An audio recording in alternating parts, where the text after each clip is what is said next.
মৰমৰ ছাত্ৰ-ছাত্ৰীসকল প্ৰথমতে সকলোকে আমাৰ ইউটিউব চেনেললৈ স্বাগতম জনাইছোঁ আৰু তোমালোকৰ যি এইচএছ এক্সামিনেশ্যনৰ যি ৰিজাল্ট এইচএছ 2024 যি ৰিজাল্ট সেই ৰিজাল্টৰ তাৰিখ ঘোষণা কৰা হৈছে ইতিমধ্যে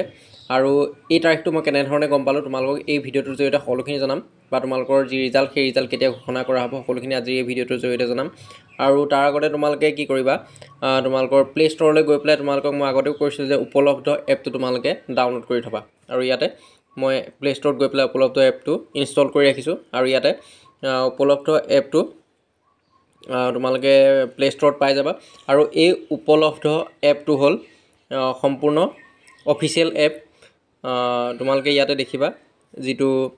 আসাম হায়াৰ ছেকেণ্ডেৰী এডুকেশ্যন কাউন্সিলৰ যিটো বা অসম উচ্চতৰ মাধ্যমিক শিক্ষা সংসদৰ যিটো লগো সেই লগোটো ইয়াতে আছে আৰু সেই যিটো এপ সেই এপটো তোমালোকে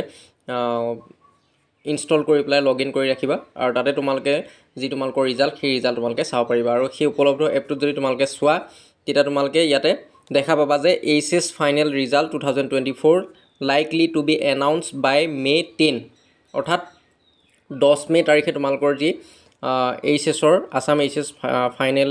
ইয়েৰৰ যি ৰিজাল্ট 2024 ৰিজাল্ট সেই ৰিজাল্ট ঘোষণা কৰা হ'ব কিন্তু ইয়াতে বাই মে 10 বুলি দিছে অৰ্থাৎ 10 মেৰ ভিতৰত মানে 10 মেটো দিব পাৰে বা তাতকৈ আগতীয়াকৈও দিব পাৰে কিন্তু 10 মেতকৈ তোমালোকৰ পিছত নহয় মানে 10 মেৰ ভিতৰত তোমালোকৰ যি ৰিজাল্ট সেই ৰিজাল্ট দিয়া হ'ব আজি হ'ল 4 তাৰিখ মই যিটো ডেটত তোমালোকৰ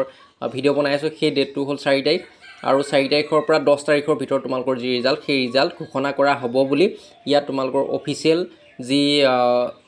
যিটো এপ আছিলে সেই অফিচিয়েল এপটোত এইচএছৰ যি আসাম হায়াৰ ছেকেণ্ডেৰী এডুকেশ্যন কাউন্সিলৰ যিটো অফিচিয়েল এপ সেই অফিচিয়েল এপত ইতিমধ্যে তোমালোকৰ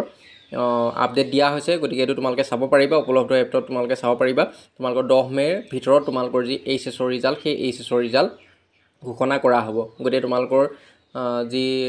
ৰিজাল্টক লৈ পেলাই যি খুকুজা লাগি আছিলে বা যি তোমালোকৰ ডাউট আছিলে হয়তো ইতিমধ্যে তোমালোকৰ ক্লিয়াৰ হৈ গৈছে যে তোমালোকৰ 10 মেৰ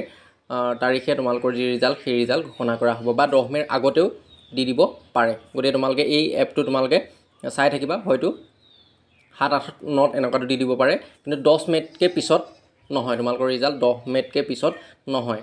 কিন্তু অন 10 মে বুলি দিয়া হ'লে তোমালোকৰ 10 তাৰিখে ঘোষণা কৰিলেহেঁতেন কিন্তু বাই মে 10 মানে হ'ল তোমালোকৰ 10 তাৰিখৰ ভিতৰত ঘোষণা কৰা হ'ব ইয়াত বাই লগোৱা অৰ্থটো হ'ল যে সেই তাৰিখটোৰ ভিতৰত তোমালোকৰ ঘোষণা কৰা হ'ব হয়তো 10 মেটো তোমালোকৰ যি এইচএছৰ ৰিজাল্ট সেই